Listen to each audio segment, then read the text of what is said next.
선생님 안녕하세요. 네, 어서 오세요. 네.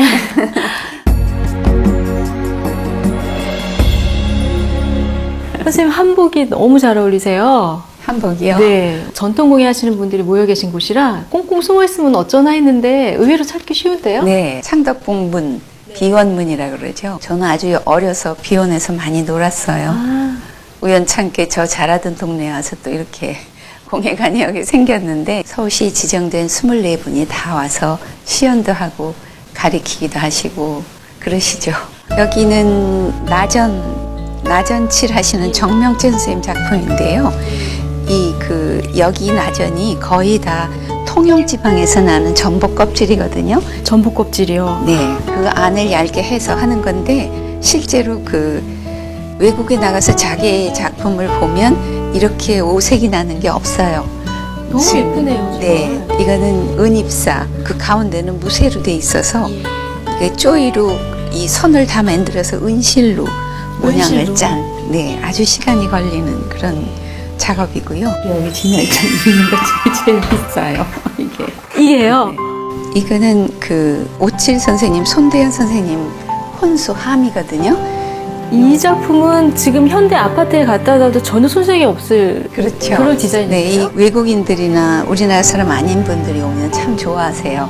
이렇게 모던한 느낌을 느끼시는 것 같아요. 너무 예쁜데요? 아, 이게 제 작품인데요. 이거를 본래 주머니는 요거보다 요만해요. 제가 한 배 반쯤 크게 만들었어요. 왜냐하면 그 주머니 가지고는 일상 핸드폰이나 넣을 이런 수가 걸 넣을 수가 없으니까요. 없어서 본래 진주를 박은 주머니가 왕비나 공주들이 했던 기록이 있어서 그대로 하면서 좀 크게 크기를 만들어서 키워서 실용성을 좀 이거를, 높이셨군요. 예, 제가 한복 입을 때 즐겨 듣습니다. 여기는 좀 일반인들이 원하면 누구든지 와서 그럼요. 배우고 네, 또 그게 강의도 이제- 듣고 할 수 있어요. 네, 내년 1월부터는 아무나 와서 재료비도 다 우리가 다 준비해서 무료로요? 네, 아무나 와서 인간문화재 선생님들한테 네, 매듭이나 18가지 분야 선생님들은 여기서 하실 수가 있어요. 오칠이나 그런 거는 좀 위험하니까 못하고. 제가 손재주가 굉장히 없어요. 그런데도 보니까 만들어 보고 싶은 욕구가 막 샘솟는데. 분들이 난 솜씨가 없어요. 그런데 외국 분보다는 훨씬 2배, 3배 솜씨가 있어요. 제가 오늘 매듭을 해서 배우면 누구나 하실 수 있는 거예요. 제가 한번 올라와서 배워보도록 하겠습니다. 네. 네. 안녕하세요. 간단한 매듭을 하나 배워서 목걸이나 팔찌나 양쪽에 쓸 수 있도록 그런 거를 할게요. 자, 지금 배우실 거는 도리 매듭이에요. 도리도리. 네, 돌날, 도리도리 짝짝꿍 하는 그런 의미예요. 반을 접은 다음에 안에 있는 이 몸 가까운 이 선을 5cm쯤 잡고 지금 남아있는 이 선 뒤로 이렇게 돌려서 이렇게 조그만 원을 만들어요. 왼쪽에서 오른쪽으로 끈을 넣습니다. 이렇게. 잘 되시죠? 다 잘하시네요. 이 가운데 있는 이 원을 이렇게 오른손 엄지로 반쯤 돌려서 왼쪽 손으로 교체를 이렇게 해주면 손목을 이렇게 돌려주면 이게 이렇게 교체가 돼요. 그러면 요게 X자 모양의 4분의 1이 완성되는 모양이 돼요.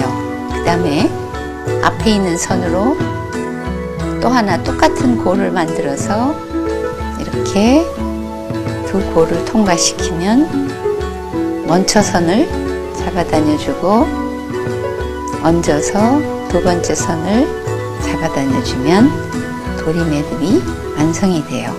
단번에 되신 것 같기도 하고 아닌 것 같기도 하고 됐는데요. 성공하셨습니다.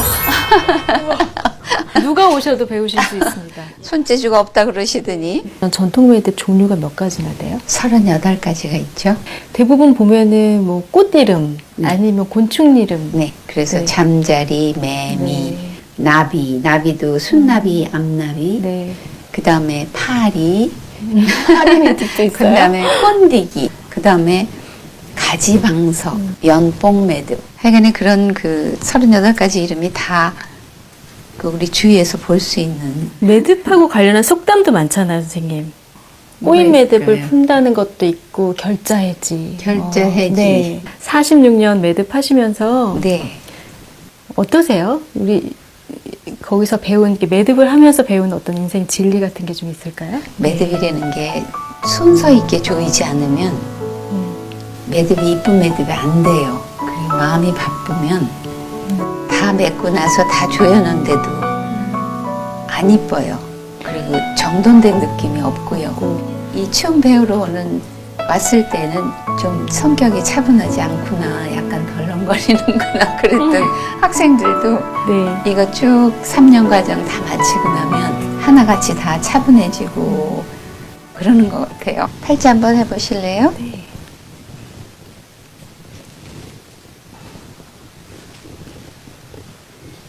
와. 예쁘죠? 재미있으세요? 선생님 재밌네요, 정말 매듭이. 자, 이거는 저희 프로그램 끝까지 시청하시고 소감 남겨주시면 선물로 드립니다.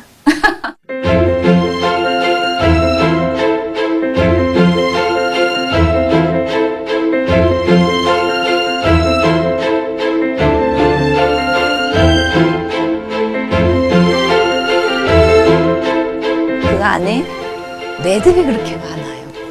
참 매듭이 많아요.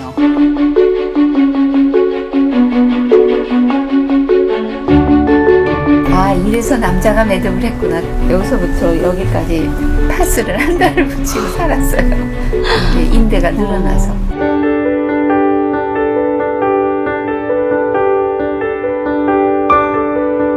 주로 일본 사람들하고 경매되면 10배라도 주고 사셨으니까.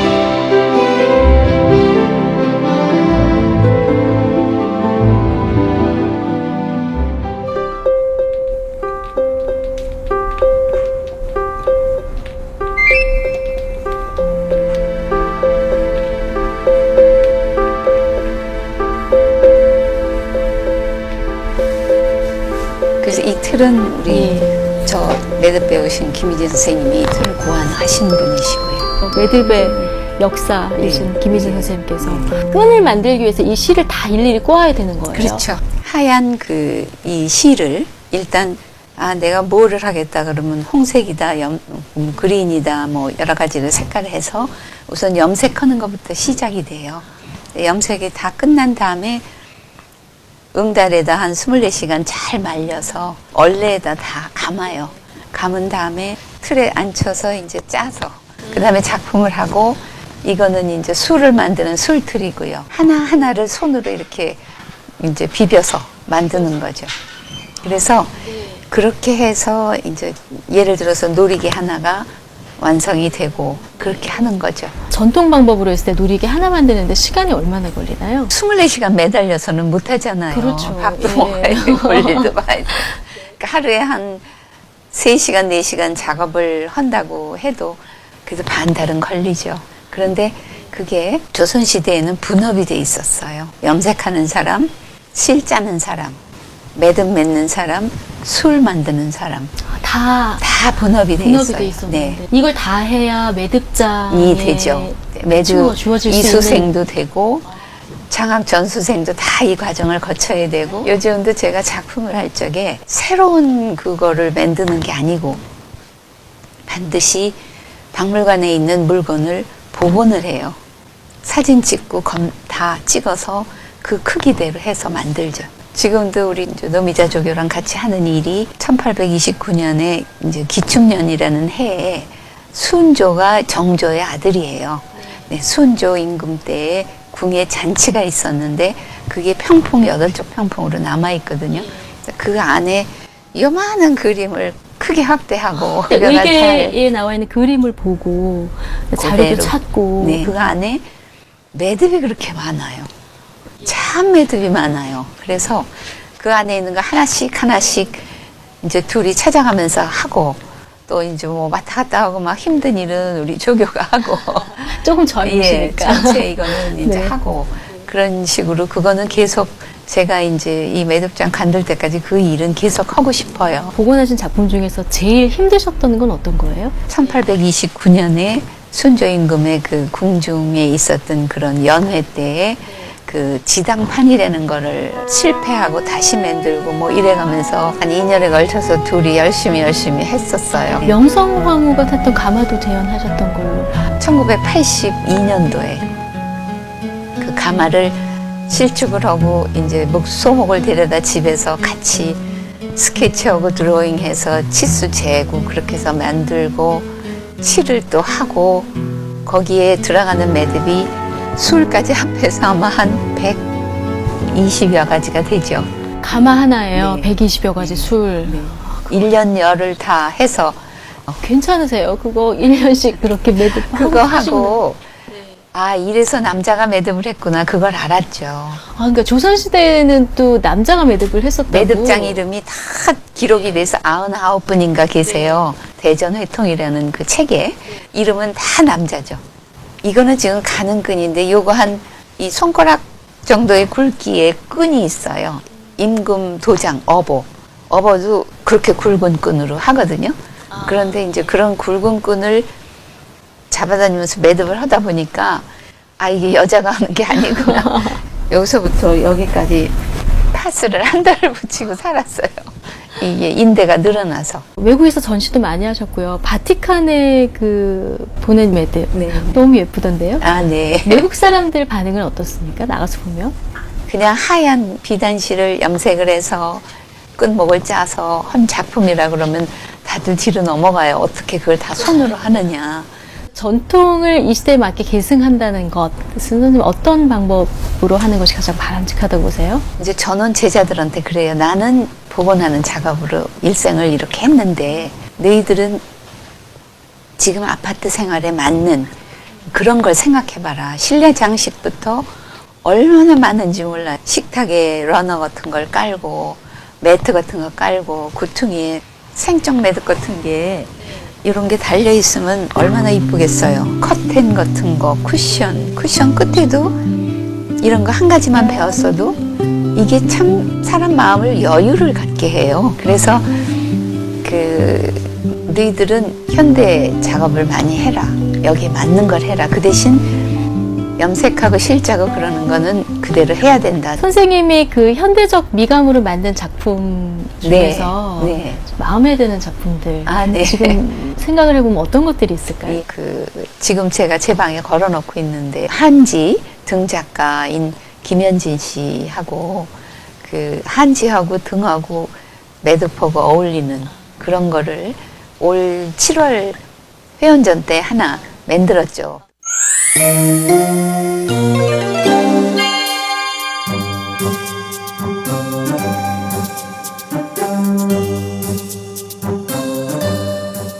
선생님이 미술 전공하셨잖아요. 네, 실내 장식을 했죠. 네, 그런 감각이 좀 도움이 되실 것 같아요. 제가 60년대 대학을 들어갔는데 그때는 안 태어나셨죠? 그때 처음 실내 장식 전공이라는 게 이화대학 미술대학에 생겼어요. 그때 티자, 제도판 이런 것들을 가지고 시집올 때 가져와서 가마 만들 때 다 썼어요. 그래도 최우등으로 졸업했거든요. 유학 가려고 공부하다가 어떻게 우연히 남편하고 만나게 돼서 포기를 하고 사랑을 택하셨군요. 그랬는데 그 약혼 기간이 1년이 길었는데 김희진 선생을 소개받고 그래서 이제 매듭을 약혼 기간에 쭉 했죠. 나중에 하면서 매듭에 대한 재료를 찾으면서 대학원을 다시 들어가서 2년 동안 그렇게 해서 끝냈죠. 어떻게 하셨어요? 시험이라 그러면 밤새도록 하는 거예요. 엎어놓고 또 쓰려 그러면 한자도 생각이 안 나요. 그러니까 47에 시작을 했으니 그게 머리에 들어올 리가 없죠. 매일 반찬 걱정에 애들 걱정에 정말 힘들게 공부했는데 그래서 무슨 집념이 나를 하여금 그런 걸 하게 했는지 저도 잘 모르겠어요. 어떻게 그렇게 시간 안배를 하고 손님 초대를 하고 일해가면서 작품을 하고 그랬는지 저도 참 제가 생각해도 다시 돌아가면 하실 수 있을 것 같으세요? 절대로 못하죠.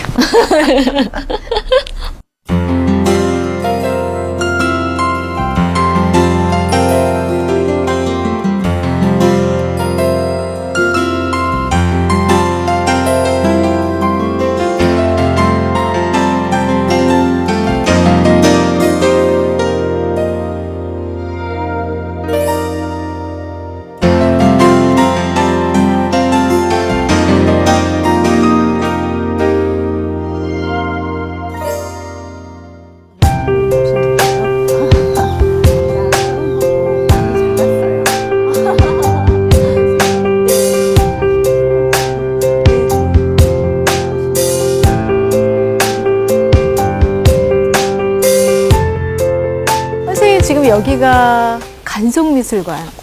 간설미술관 경내죠. 전시할 때마다 사람들 줄 길게 늘어서서 우리 문화재 보겠다고. 너무너무 미안하죠, 저희들은. 좀 넓었으면, 늘 열었으면. 수장고 가면은 그럼 어떤 작품들이 있어요? 그림, 뭐, 서화, 국보나 이런 건 다른 데 분산시켜서 두고. 여기 선생님 그럼 작품 가운데서 매듭하고 관련된 작품도 있나요? 제가 매듭 강의할 때마다 제일 춤에 쓰는 게 혜원의 미인도예요. 1800년대 미인이니까. 근데 거기에 놀이개가 달려있고, 놀이개가 아주 정확하게 달려있으면서 이 미인이 놀이개를 잡고 있어요. 한 손으로. 만지작하는 그림이에요.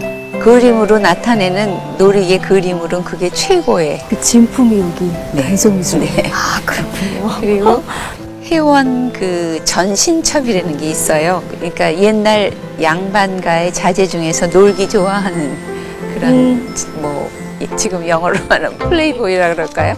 그런 한량들이라 그러죠. 그 한량들이 입은 옷에 도포끈이니 또 주머니이니 주머니 매듭이니 그런 게 많이 나오죠.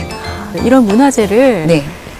우리 여기 간송 전영필 선생님, 그러니까 시아버지시잖아요. 네. 시아버지께서 사제를 털어서 그러니까 주로 일본 사람들하고 경매되면 중요한 그림이라 그러면 뭐 10배라도 주고 사셨으니까.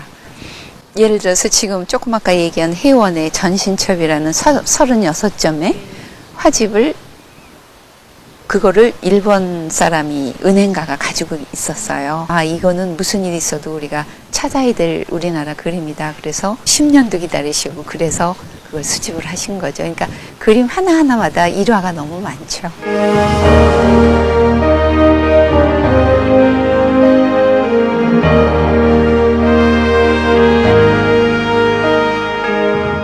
선생님 간송 전영필 선생님 맏며느리로 이제 결혼을 하셔서 여기 계속 사신 거예요? 한 집에서 그냥 살았어요. 집안에 문화, 역사, 미술 이렇게 공부하시는 분들이 정말 많으시더라고요. 네. 작은 집, 큰 집 합해서 한 8명. 저까지 포함해서. 간송가만의 어떤 내려오는 교육 철학 같은 게 있을까요? 저는 시아버님을 뵌 적이 없어요. 돌아가시고 나서 4년 후에 제가 며느리가 됐으니까 다른 집하고 참 다르게 사셨더라고요. 저희가 34년생이니까 1940년대 얘기예요. 가족신문을 내시고 또 글짓기 대회를 하시고 집에서. 네.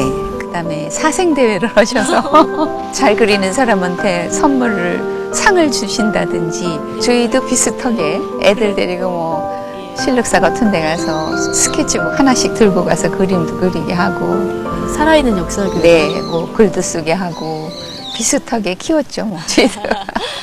맏며느리시잖아요. 처음에 시집 오셔서 제사를 물려받으실 때 몇 살 때셨어요? 결혼하던 해요. 바로요? 네. 그때가 선생님 그럼 26에 결혼을 4월에 했고 그 다음 달에 제기를 갖다 주셨어요. 지금도 예전 방식 그대로 제사를 지낸다고. 할 수 있으면 해요. 저는 뭐 좀 고집이에요. 그래서 제사에 쓰는 다식서부터 약과부터 다 집에서 합니다. 우리 애들까지 하면 13대째 사는 건데요. 여기서 서울식 제사를 어느 한 집에서라도 할 수 있다면 어느 누구 집에서든지 해야 되지 않을까.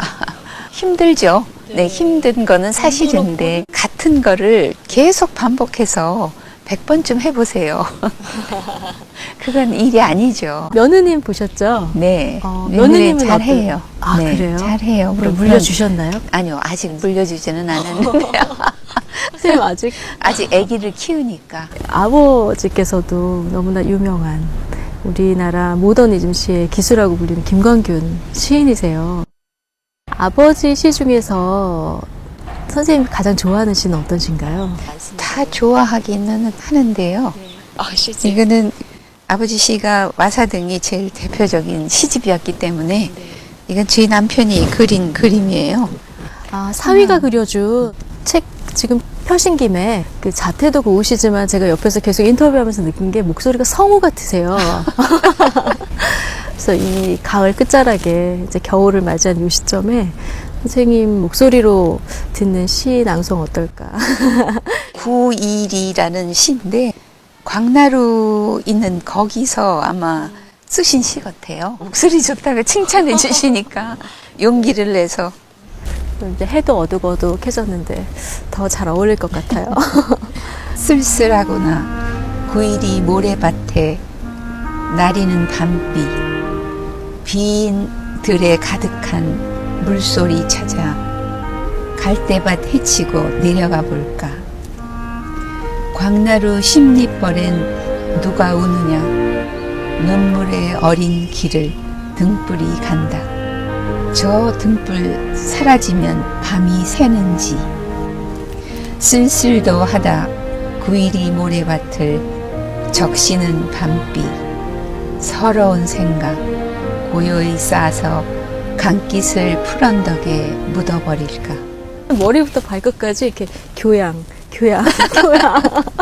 아닌데 아, 곱게 나이 들어가는 것이 이런 거구나라는 걸 옆에서 보면서 계속 느낍니다, 선생님. 아, 네 예. 고맙습니다 잘 봐주셔서 아이를 키우시면서 또 집안의 맏며느리로 그러면서 또 한 분야에서 일가를 이룬다는 게 얼마나 자기 희생이 있었을까.